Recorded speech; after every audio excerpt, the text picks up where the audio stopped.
ध्यान से देखिए, इसी फॉर्मूले को यूज करके एक डेरिवेशन जो कई बार पूछी गई है उसको लेते हैं। एक हेडिंग डाल दो बच्चों, magnetic force between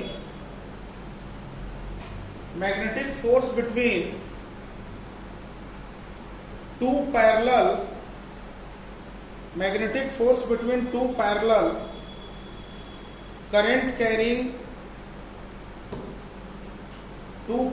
current carrying conductors. Magnetic force between two parallel current carrying conductors. Magnetic force between two parallel current carrying conductors. एक कंडक्टर ये है, एक वायर ये है, इसमें करंट I1 है, ये दूसरा वायर है, इसमें करंट I2 है। दोनों के बीच की डिस्टेंस कैपिटल R है। आपको इस वायर की लेंथ में अगर कैपिटल L लेता हूं तो फर्स्ट वायर की वजह से सेकेंड वायर पे कितना मैग्नेटिक फोर्स लग रहा है ये फार्मूला डिराइव करना है। Magnetic force between two parallel current carrying conductors, first wire की वजह से सेकेंड वायर पे कितना फोर्स लग रहा है या सेकेंड वायर की वजह से फर्स्ट वायर पे कितना फोर्स लग रहा है। तो इसमें सपोज करते हैं कि सेकेंड वायर जिस पॉइंट पे रखा हुआ है उस पॉइंट को आप P मान लीजिए। फर्स्ट वायर से R डिस्टेंस पे पॉइंट P पे सेकेंडरी वायर रखा हुआ है, तो पॉइंट P पर फर्स्ट वायर की मैग्नेटिक फील्ड कितनी होगी? पॉइंट P पर फर्स्ट वायर की मैग्नेटिक फील्ड होगी V1। इनफाइनाइट वायर का क्या फॉर्मूला बताया था? बायो-सेवर्ट्स लॉ में इनफाइनाइट वायर का क्या फॉर्मूला बताया था आपको? स्मॉल के 2I/R, यही बताया था ना। इनफाइनाइट वायर का फॉर्मूला K2I/R, स्मॉल के 2I1/R। K की वैल्यू μ0/4 पाई, K की वैल्यू μ0/4 पाई। डायरेक्शन क्या है बच्चों इस फील्ड का? इस पॉइंट पे इस वायर की फील्ड का क्या डायरेक्शन है? करंट ऊपर, पॉइंट राइटवर्ड, ऐसे करना पड़ेगा, क्रॉस मैग्नेटिक फील्ड है। पॉइंट P पर फर्स्ट वायर की फील्ड क्रॉस है। समझ में आ रहा है ना भाई? पॉइंट इधर है, देखिए करंट मैंने बताया था, फिंगर्स को करंट के डायरेक्शन में, थंब को पॉइंट की तरफ, इनवर्ड, पाम इनवर्ड है तो क्रॉस मैग्नेटिक फील्ड है। एक बात बताओ बच्चों, I2 मतलब ये जो लेंथ है कंडक्टर का, मैग्नेटिक फील्ड तो आपने बता दिया क्रॉस। अगर मैं आपसे ये पूछूं कि कंडक्टर की लेंथ और मैग्नेटिक फील्ड के बीच कितना एंगल है, तो क्या बताओगे? ये जो वायर है इसकी लेंथ और मैग्नेटिक फील्ड के बीच कितना एंगल है? 90 डिग्री। तो फोर्स ऑन सेकेंडरी वायर आप लिखोगे, magnetic force on secondary wire, तो आप सेकेंड वायर में करंट, फर्स्ट वायर की मैग्नेटिक फील्ड, सेकेंड वायर की लेंथ इंटू साइन 90 लिखोगे। कोई डाउट? सेकेंड वायर पे कितना मैग्नेटिक फोर्स लग रहा है? आइडियल साइन थीटा से निकलेगा। आइडियल साइन थीटा अभी बताया मैंने। फोर्स ऑन सेकेंड वायर पे फर्स्ट वायर का फोर्स I2 यानी सेकेंड वायर में current, V1 second wire first wire की फील्ड में रखा है, length of second wire sine 90। Sine 90 क्यों? क्योंकि लेंथ, वायर की लेंथ और मैग्नेटिक फील्ड के बीच एंगल 90 डिग्री है। साइन 90 की वैल्यू क्या होती है? 1 होती है। तो F is equal to I2, V1 की ये वैल्यू यहां पुट कर दो बच्चों, स्मॉल के 2I1/R मल्टीप्लाइड बाई L। तो F/L force per unit length small के 2I1/R। Force between two parallel wire का ये फार्मूला डिराइव हो गया। नोट कर लीजिए इसको।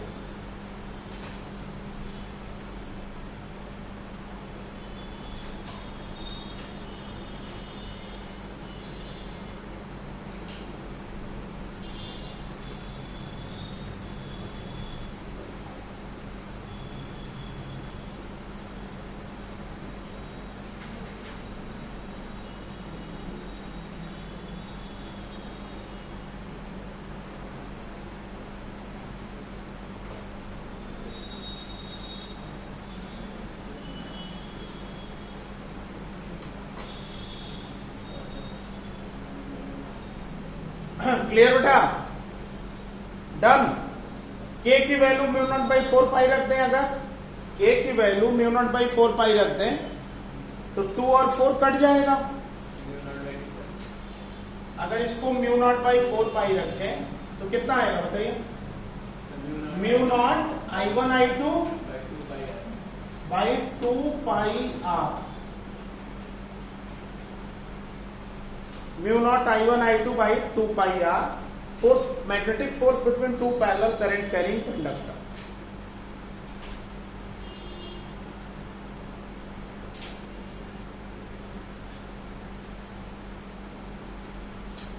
क्लियर बेटा, इज दिस क्लियर? अच्छा, अब बात आती है, एक चीज और जान लो बच्चों, एक चीज बहुत क्लियरली समझ लीजिए कि अगर दो पैरेलल करंट कैरिंग कंडक्टर में करंट का डायरेक्शन सेम है तो वो वायर हमेशा एक दूसरे को अट्रैक्ट करते हैं। दो पैरेलल वायर पास पास रखे हैं, दोनों में करंट का सेम डायरेक्शन है तो एक दूसरे को अट्रैक्ट करेंगे, और अगर अपोजिट डायरेक्शन में करंट है तो एक दूसरे को रिपेल करेंगे। आपने इलेक्ट्रोस्टैटिक्स में पढ़ा था कि like charges repel, unlike charges attract, उसका जस्ट उल्टा, like current attract, unlike current repel. यानी इसको अगर अलग से मैं बना दूं तो आप ज्यादा क्लियरली समझ सकोगे। These two conductors having same current, same direction of current will attract each other. Attract. और अगर अपोजिट डायरेक्शन की करंट है तो रिपेल करेंगे बच्चों, करंट अपोजिट डायरेक्शन में है तो रिपेल करेंगे। अट्रैक्शन और रिपल्सन।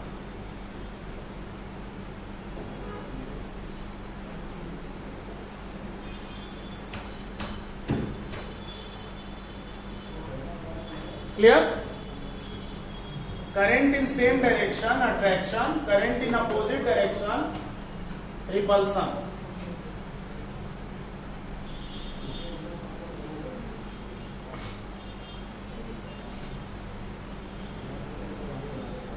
ठीक है बच्चों, clear?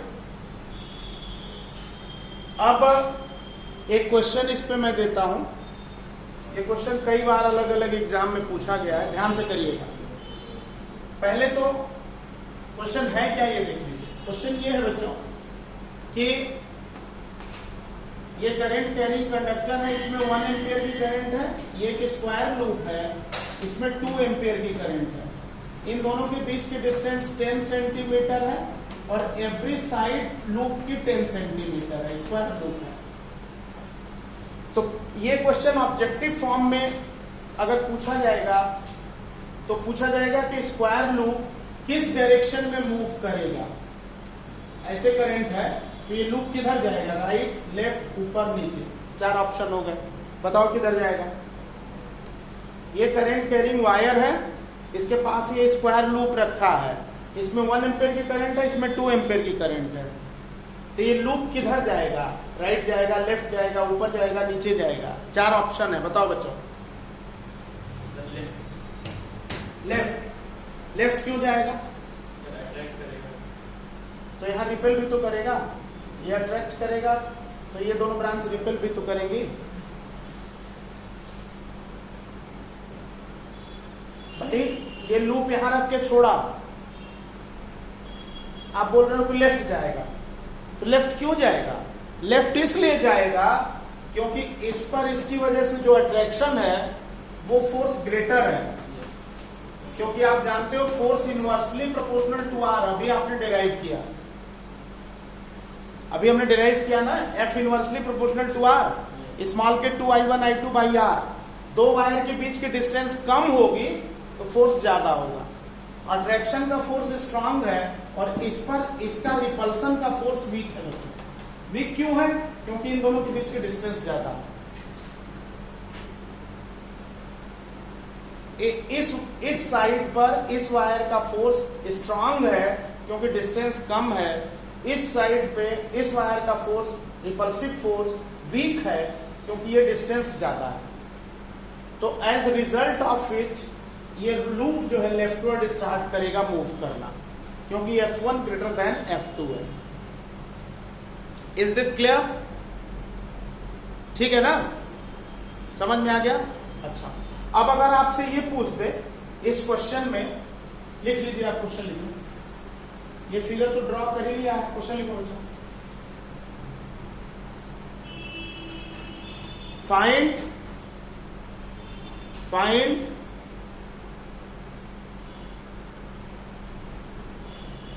magnetic force acting on the square loop. Find magnetic force acting on a square loop. Find magnetic force acting on a square loop. निकालो बच्चों, सॉल्व करें।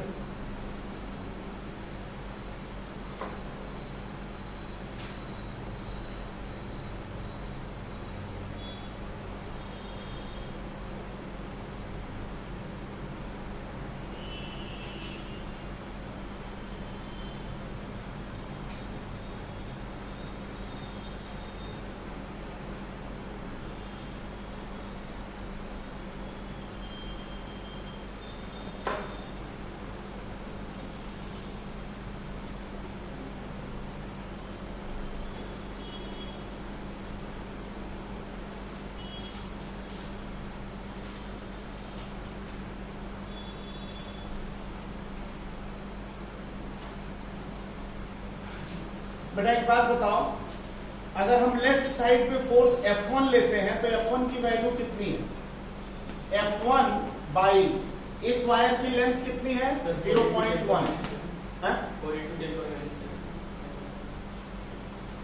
अच्छा देख लो, इस वायर पे force F1 F by L, इस wire की length 10 centimetre 0.1, small के 2I1I2 बाई R। स्मॉल के की वैल्यू अगर म्यू नॉट बाई 4 पाई है तो इसकी न्यूमेरिकल वैल्यू मैंने बायो-सैवर्ट्स लॉ में क्या बताई थी? 10⁻⁷ 10⁻⁷ 2I1I2। 2I1I2 का मतलब 2 इंटू 1 इंटू 2, 2I1I2 1 इंटू 2 अपान दोनों के बीच के डिस्टेंस 0.1। 0.1 और 0.1 कट गया, यही है ना? इसका मतलब इस वाले साइड पे जो फोर्स लगा बच्चों वो कितना है? 4 इंटू 10⁻⁷ न्यूटन। लेफ्ट वाले वायर पे जो फोर्स लगा 4 इंटू 10⁻⁷ न्यूटन लगा। क्लियर है? इस वाले साइड पे कितना फोर्स लगा? F2 निकालिए। इस वाले साइड पे जो फोर्स लगेगा F2 वो कितना होगा?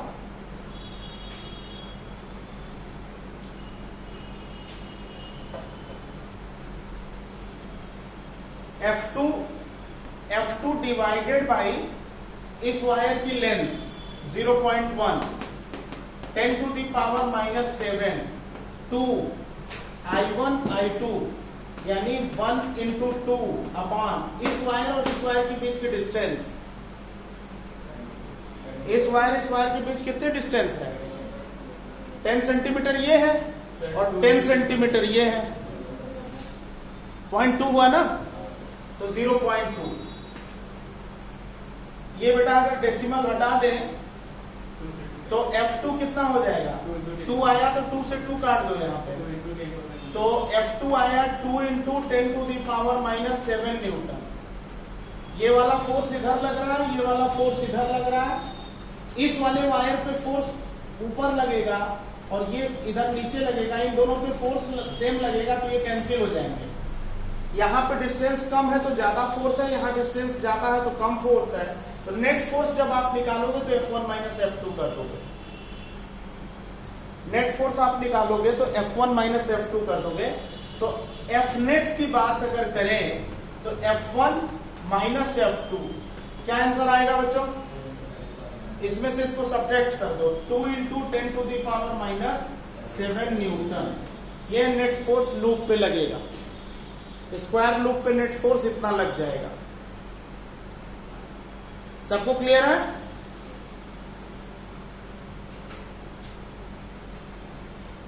एक PYQ जरा लिखना तो।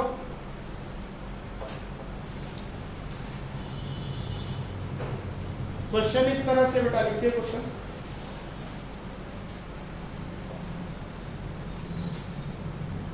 A metal wire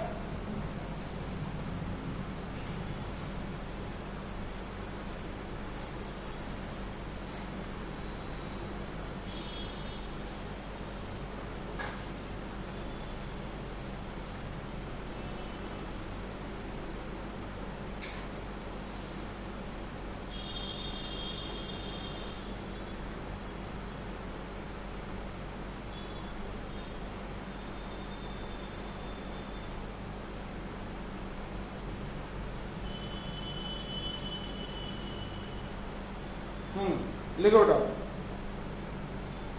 a metal wire of mass 10 gram, a metal wire of mass 10 gram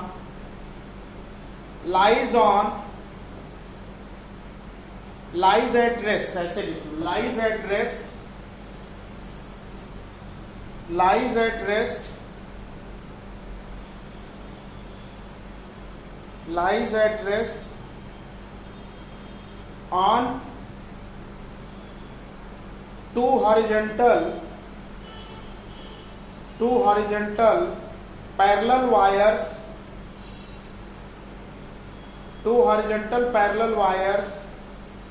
at separation 5 centimetre. Question लिख लो, फिगर बना दे रहा हूं मैं, separation 5 centimetre, full stop, full stop. vertically downward magnetic field, vertically downward magnetic field, vertically downward magnetic field of 0.8 Tesla, 0.8 Tesla exists in the space,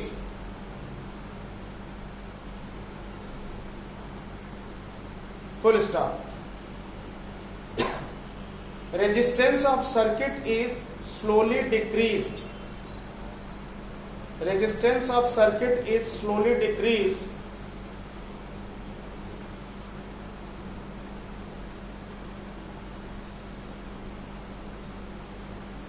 then below 20 ohm, then below 20 ohm wire starts sliding, wire starts sliding, find the coefficient of friction, find the coefficient of friction। Question जो है वो थोड़ा समझने की जरूरत है, figure बना देता हूं। देखो बच्चों, ये दो पैरेलल वायर्स हैं, इन दोनों पैरेलल वायर पे एक वायर ऐसे है और ये जो है सर्किट जो है वो इस तरह से कंप्लीट हो रही है। यहाँ पे एक वायर लगा हुआ है और ये वायर जो है यहाँ पे एक सेल से कनेक्टेड है और एक पॉइंटर है और यहाँ पे एक रियोस्टेट है। रियोस्टेट तो आप जानते हैं ना, प्रैक्टिकल किया होगा, वेरिएबल रेजिस्टेंस बोलते हैं। क्या बोलते हैं इसको? रियोस्टेट। स्लाइडर होता है ना, आगे बढ़ा करके पीछे करके रेजिस्टेंस कम करते हैं, बढ़ाते हैं, ये रियोस्टेट है। ये स्लाइडर है, इसके थ्रू रेजिस्टेंस को कम या ज्यादा किया जा सकता है। ये बैटरी है 20 वोल्ट की। क्रॉस मैग्नेटिक फील्ड है, मैग्नेटिक फील्ड क्रॉस है। क्रॉस मैग्नेटिक फील्ड में ये दोनों वायर रखे हैं, देखिए ऐसे है, समझ लो अच्छे से। जैसे मान लीजिए इस तरह से समझो, ये दो पैरेलल वायर है और ये वाला तीसरा वायर है। मैग्नेटिक फील्ड इनवर्ड है, ऐसे मैग्नेटिक फील्ड इस तरह से है, ऐसे वायर स्लाइड करता है। कह रहा है कि जब रियोस्टेट से रेजिस्टेंस कम कर रहे हैं तो रेजिस्टेंस जब कम करेंगे तो वोल्टेज करंट बढ़ेगी। भाई जब रियोस्टेट से रेजिस्टेंस कम करेंगे तो करंट बढ़ेगी, करंट बढ़ेगी तो एक पर्टिकुलर करंट के लिए मान लीजिए करंट ऐसे आ रही है, पॉजिटिव प्लेट से करंट ऐसे जा रही है, सर्किट कंप्लीट कर रही है, करंट जो है इस तरह से फ्लो कर रही है, ऐसे इस तरह से। जैसे जैसे रेजिस्टेंस कम होता जा रहा है, आर कम, आई बढ़ता जा रहा है। आई बढ़ रहा है तो मैग्नेटिक फील्ड अगर बी है तो इस वायर पे फोर्स किधर लगेगा? करंट करंट अगर डाउनवर्ड है तो इस मैग्नेटिक फील्ड की वजह से फोर्स किधर लगेगा, मैग्नेटिक फोर्स किधर लगेगा। अभी मैंने फ्लेमिंग्स रूल बताया, राइटवर्ड लगेगा। ये देखो करंट डाउनवर्ड है, थंब राइटवर्ड है, यानी मैग्नेटिक फोर्स इधर लगेगा। जैसे जैसे रेजिस्टेंस कम करेंगे डाउनवर्ड करंट की वैल्यू बढ़ेगी, इस वायर पे राइटवर्ड मैग्नेटिक फोर्स की वैल्यू बढ़ेगी। एक पर्टिकुलर फोर्स तक ये रेस्ट में था, लेकिन 20 ओम जब रेजिस्टेंस पहुंचता है तो करंट इतनी ज्यादा हो जाती है कि मैग्नेटिक फोर्स की वैल्यू ज्यादा होने की वजह से वायर राइटवर्ड स्लाइड करने लगता है। जब वायर राइटवर्ड स्लाइड करेगा तो वायर के बीच और इन दोनों वायर के बीच फ्रिक्शन जनरेट होगा। जैसे मान लो ऐसे है, ये ऐसे स्लाइड कर रहा है, तो स्लाइड करेगा तो फ्रिक्शन लगेगा ना। वो फ्रिक्शन कोएफिशिएंट कितना है ये आपको बताना है। कई बार इस तरह का क्वेश्चन एग्जाम में जेईई नीट में पूछा गया। बताओ बच्चों, सोच के करिए।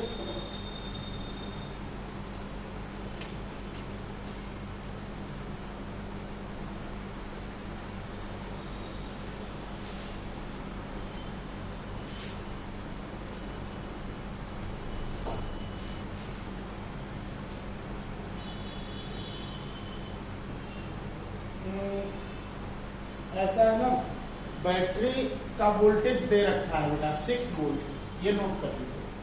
बैटरी का वोल्टेज, बैटरी का ईएमएफ दे रखा है 6 वोल्ट।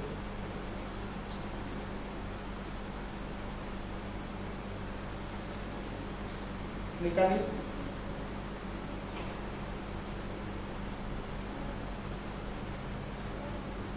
हाँ बोलो डॉक्टर।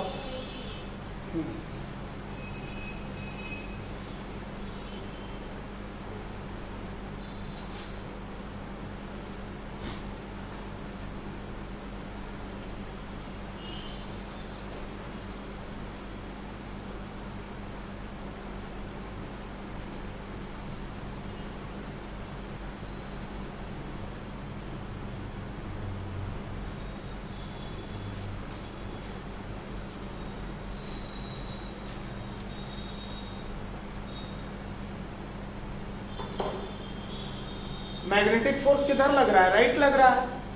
फ्रिक्शन किधर लगेगा, फ्रिक्शन लगेगा left. Mu into N friction का फार्मूला, फ्रिक्शन फोर्स का फार्मूला है भाई, एक वायर एम मास का ऐसे रखा है तो उसका वेट mg नीचे होगा, यही होगा ना भाई। ये जो वायर ऐसे रखा है इस तरह से, उसका वेट mg नीचे होगा, इस वायर का वेट mg नीचे होगा। फ्रिक्शनल फोर्स लगेगा, आपको कुछ नहीं करना है,